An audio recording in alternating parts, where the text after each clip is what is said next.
Karine, when it comes to immigration, obviously the administration wants immigration reform, but why hasn't the president brought in congressional leaders and tried to show leadership and come up with some kind of compromise that could pass? We've shown leadership. We showed leadership on day one.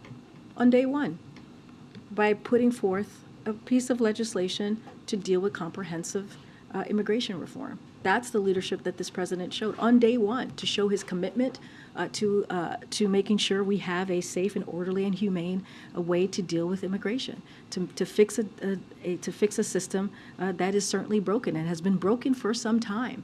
So that is the president's leadership. We're using the tools that we have because Congress doesn't want to help.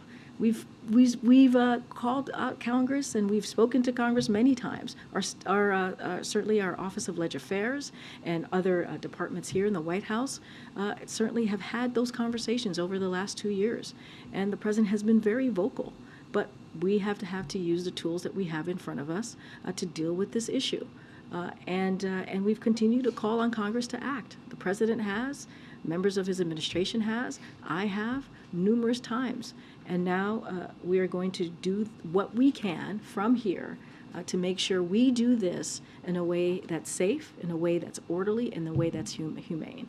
And what report card would you give the Vice President for her handling of the root causes of migration in Central America? So I've learned from my predecessor to never fall into that trap of giving grades. What we can say from here is that the president appreciates and has been very impressed by her partnership in this administration. He sees her as a partner, and they will continue to work in that way in the next as we move forward. To be very careful here.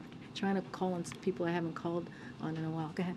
Thanks, Karine. I was just curious, the meeting next week with congressional leaders, will that just be for the president, for lawmakers in the room, or will there be staff involved?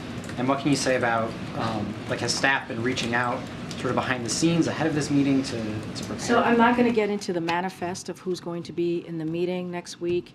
I will certainly, I think I said this, and I think we've gotten some confirmation of attendance, but certainly leave it to the offices of the specific principal attendance, but certainly not going to get into a manifest of who's going to be in the room at this time. We still have a couple of days to go before the meeting happens. I think I'm being pulled. Is that it? All right. Thanks, everyone.